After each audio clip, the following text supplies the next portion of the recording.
There are countless languages, faiths, and customs practiced across the globe.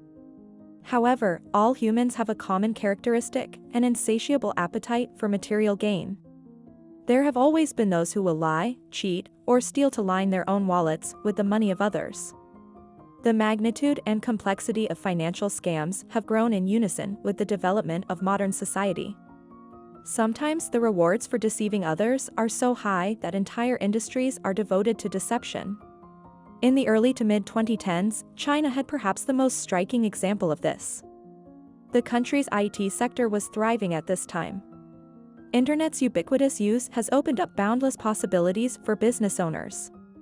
Online peer-to-peer lending platforms were a major innovation since they bypassed the banking system altogether by connecting borrowers and lenders directly over the internet. The sector expanded rapidly. By 2015, there were more than $200 billion in outstanding loans in China. However, it was emerged that the great majority of these platforms were really frauds. Hello and welcome to the Financial Fortune YouTube channel, where we bring you the latest insights and discussions on critical financial matters. In today's video, we uncover a shocking and alarming situation that has recently come to light: China's $200 billion Ponzi scheme involving the peer-to-peer lending industry. Prepare to be taken aback as we delve into the details of this elaborate scheme that has affected countless investors and rocked the Chinese financial market. Join us as we explore the origins, mechanics, and consequences of this massive fraud, shedding light on the lessons we can learn to protect ourselves from such financial scams. Azubeo, one of the largest P2P lending platforms at the time, was exposed as a thinly veiled Ponzi scam in 2016, causing a collapse in the sector as a whole.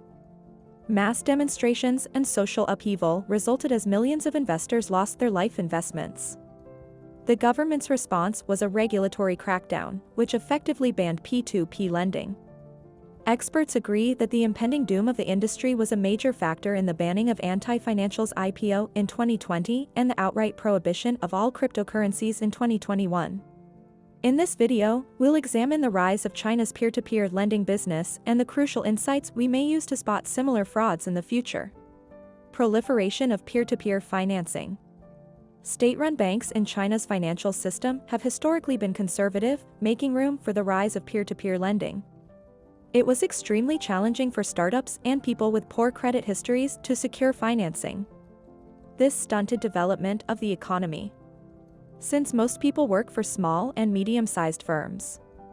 The public and private sectors agree that the financial system needed to be liberalized and that more money should be made available.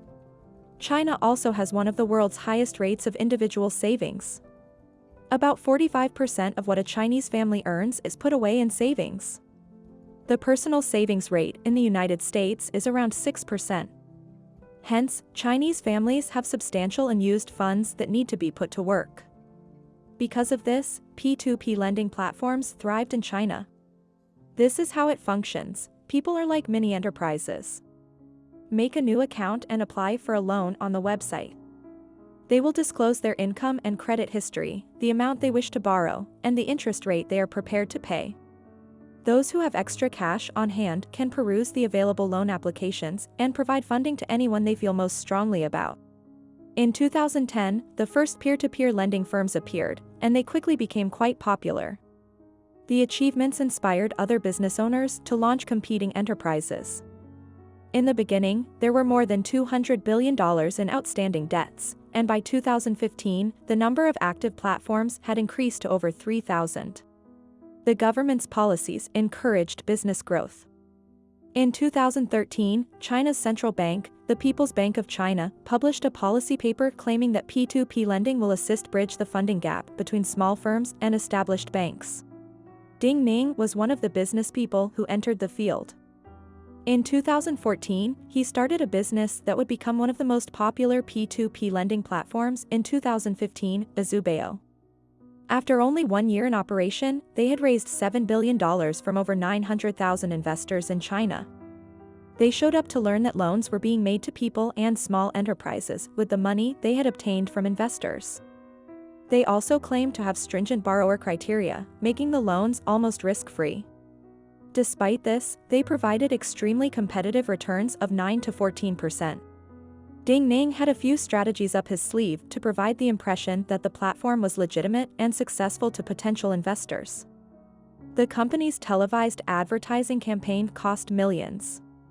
Ad time on government-run TV networks was purchased. Many believed falsely that since they advertised in state-controlled media, the government must have verified their legitimacy. Ning also made an effort to improve his own reputation. He was a regular at public gatherings and even got his picture taken with the Prime Minister of Cambodia. Again, this adds credibility since it's generally considered that anyone meeting with a prime minister has been subjected to some sort of screening. Azubeo didn't just rely on TV commercials, they also sent out field agents. They established stores in every major city in China, trying to get people to put money in. This Azubeo commercial features a woman by the name of John Min, who served as president and business spokesperson. Ning had a chance encounter with her on the dating website Enzo Noble Gathering Circle. In China, this is a dating site for young, attractive women to meet successful guys. Zhong Min was extremely valuable as the company's public face despite her lack of expertise and qualifications. She made a lot of public appearances and was the face of Azubeo's expensive TV ads. Not just John Min was involved. It is widely thought that Ning, the platform's creator, had romantic ties with many of the young women that made up the majority of Azubeo's executives. Executives received generous salaries. Ning would also occasionally present them with presents. He presented John Min with a 20 million Singapore dollar property in Singapore and a $2 million pink diamond, for instance. Ning reportedly spent almost $150 million on extramarital affairs, presents for executives, and other personal expenses. How did Ning have the financial freedom to spend so lavishly? Is Azubeo truly so successful? Or was something else occurring? This swindle. It was revealed that Azubeo was an elaborate hoax. They never extended credit to anyone. It was a classic Ponzi scam, with fresh capital used to pay back earlier investors. Ning put the money in a piggy bank and used it to support his extravagant lifestyle. This past December, 2015. Azubeo was unable to repay its investors less than 2 years after it was established because of a lack of capital. Protests hit the streets as tens of thousands of individuals lost their life savings. When police stormed Ning's mansion, they uncovered documents, cash, and jewelry worth tens of millions of dollars. No loans were ever made, as evidenced by the company's internal documents. The court imposed a life sentence on Ning.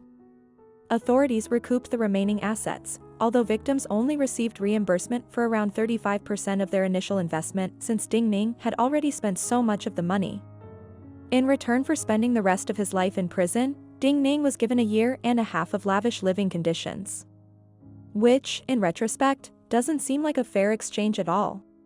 Why, therefore, did he operate Azubeo as a Ponzi scheme? Why not just operate Azubeo as a genuine platform, given the benefits of peer-to-peer lending we described earlier? While the concept of online peer-to-peer lending is appealing, there are several significant hurdles that make it practically impossible to implement. Large state-owned banks were hesitant to extend loans to small enterprises and borrowers with weak credit histories for good cause. This is due to the high risk associated with these loans. Borrowers in peer-to-peer lending fill out online loan applications where they self-report information like their income and credit history. Since everything was handled digitally, it became much simpler for dishonest borrowers to get loans by lying about their income or using a false identity. Many would borrow money under false pretenses and then go without a trace, never intending to repay the loan. Verifying one's income and identity in as much detail as is customary at banks just wasn't an option. P2P lending services often employ two approaches to address this issue. Some of them would become loan sharks, preying on the weak to collect debts through threats and murder.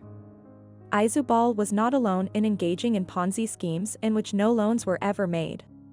When compared to their genuine equivalents, the loan shark platform's Ponzi schemes were unable to attract investors since they offered far better returns on investment. As a result, many formerly respectable sites now resort to fraud in order to survive. As of 2016, it was projected that 80% of Chinese P2P lending platforms did not keep business and client monies separate. Almost all of them were involved in deceptive practices. Chinese regulators, who had previously adopted a hands-off stance and allowed the business to thrive, were shaken to the core by the Azubeo Ponzi fraud.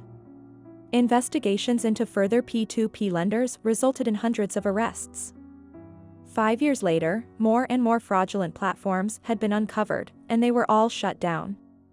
There were over 3,000 P2P lending sites in China at their height in 2015, but that number has dropped to the hundreds by 2019. After the government of the year 2020 determined that regulating the sector would be too onerous, he outright prohibited it. The Chinese version of the Department of Justice, the Supreme People's Procuratorate, released a report in 2019 detailing the methods used by fraudulent peer-to-peer lending platforms to defraud so many people. Four primary strategies were identified. They began by enlisting well-known persons to serve as paid spokesmen. Second, they supported charitable and social gatherings by providing funding. They collaborated with state-owned enterprises and publicly listed corporations. Third, finally, they lied when they said they followed all laws and ordinances. All of these procedures were implemented to provide the impression that the platform was trustworthy. As we conclude this eye-opening video, we are left with several important questions to consider.